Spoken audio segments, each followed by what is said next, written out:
think he's there. Oh, there he is. There he is. There he is. Can you hear us Do now? you hear me? Yes, I do hear you. All right, so we're coming into this interview. You're coming out of your first matchup in China, LAN environment, pretty fun. Just kind of wondering what the feeling is so far. It's been good. I just landed last night actually. So yeah, it's fun. Right into it. Do you guys like when you're on that LAN environment? It's completely different from any other DPC, right? Like, is it just a comfortable environment for you coming straight into like this LAN setting? Yeah, I mean it's always more fun to play on the stage. We have a crowd too. That's 100 people or something. So it's actually nice to get off like right off the bat. You play in front of like audience. It's way better than playing in a room for sure. Yeah. It's definitely from room to stage. Definitely great. I don't know if you got any questions, Lucas. Shoot them his way. Yeah, talk to us how this whole Aster thing happened, because you've been known as the China Slayer, and now you're back to their region. How long has this been cooking? I mean, there were talks during COVID, before TI-10 to potentially join them, but I stood in for Liquid and then OG popped up, so it didn't happen back then. But there was this talk from like 2 years ago, and then standing in at the major, we kind of clicked actually. I didn't expect it. I mean, obviously expected that it's not going to be awful. People overestimate this language stuff, but like the chemistry was actually insanely good. So we just decided why not continue. Was it always going to be Aster, or were there any other teams in the Chinese region that were kind of reaching out to you? No, I only talked to Aster, and I think at some point before TI-10 I may have messaged ex-Noah. I may have. So it was only Aster mostly.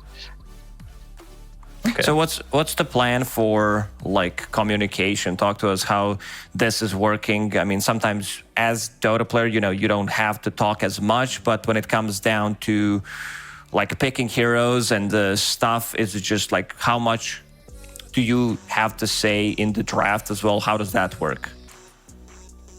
I mean, usually drafting Mad, he does it on his own. I don't know if he talks a lot with the team, but as far as I can tell, he does it on his own. I just suggest my hero most of the times, and bans. Some of the bans if I think the ban is really good, or if I see really good hero for my teammate. Otherwise, I stay quiet and then let them do their stuff, which I think it's pretty good for both, to be honest.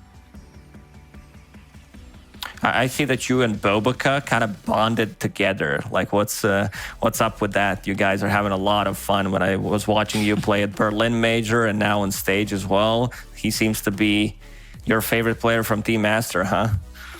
Yeah, I mean, I just talked to him. I don't even know if he understands me, but it's a good relation, I just talk to him. He just laughs at everything. Be it me praising him or flaming him, it doesn't matter. He just laughs, so it's good chemistry.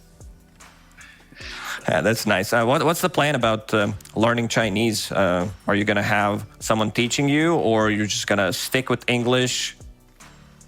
I mean, I talked to my coach, Matt. He speaks both languages pretty well. I want to learn. It's anyways a good skill to catch up to, but man, it's raw. The Mandarin is something. I can understand. What about the food? I know you just landed in China, but you've been to China before. Any food you're looking forward to eating while you're in China? I like this restaurant called Din Tai Fung a lot. It's and then last night we went to some street place. It was good lamb, chicken, it was barbecue stuff.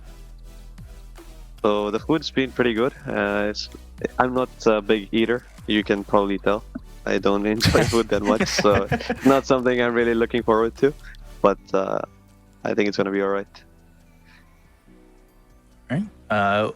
What about you played XM today. Who are you looking forward to in terms of like mid matchups? Is there a specific mid that you're most excited to go up against in the Chinese DPC? I mean, it has to be maybe We have a long history. I think we are playing each other for 9 years now. And laning stage is always fun against him because he never really fell off his laning. And last time I played him was in Riyadh. It was almost a year ago.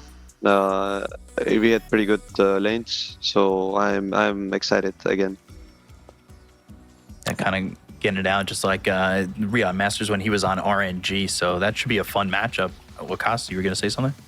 Yeah, I mean, we don't get the chance to talk to Sumail often, so we have a lot more questions. What about this new patch? What do you feel like it's really imbalanced? And talk to me about universal heroes in general. I mean, the new patch, people are... I don't know, I've heard mixed opinions, but I really enjoy it. Every time Dota changes vastly, I think it's good for the game. It reignites the mood, actually, for players to figure out stuff. I don't think anything is super imbalanced. Obviously, universal heroes seem to be just better than every other hero. That I think they're gonna fix it soon. But for now, I think it's fine because, you know, anybody can pick it, so it's even grounds. I think it's fun. I think I've been asking other players about like what they feel about Tormentors because they feel, you know, a bit in a kind of hard spot, kind of an awkward spot in the map where you don't want to rush it unless, like, I think this new timing where you, like, 20 minutes Roche, something that you guys did, where you go for Roche on Radiant side, kill it, go for Tormentor, invade enemy XP rune, these type of plays. But other than that, like, what's your opinion on Tormentors? I think it's mostly I mean, it's one more objective, right? So it actually allows the teams to fight. Like, let's say if they were more ready, they were expecting this play, they actually have an opportunity to even win a fight against Aegis, because some of us are cleaning up Roche. And so, yeah, I think it's fine, because you can skip it too. It's not like it gives 5k gold, you know, just 200 gold in a shard. So you don't have to do it. Yeah, it's just you gotta figure out on your own, kinda, you know, how much you wanna prioritize it or how much you wanna get out on the map compared to farming this Tormentor on your side. So just decisions, more decisions for players, which I think is always good because it leads to more mistakes. Yeah, we love it too. Then we can flame it. Yeah. Well, I think we're going to let you go. You said that you arrived yesterday to get some rest, to get some food. It was a nice showing from you today, and thank you for an interview. Appreciate it. Thank you for having me. No worries. Thanks so much. Thanks.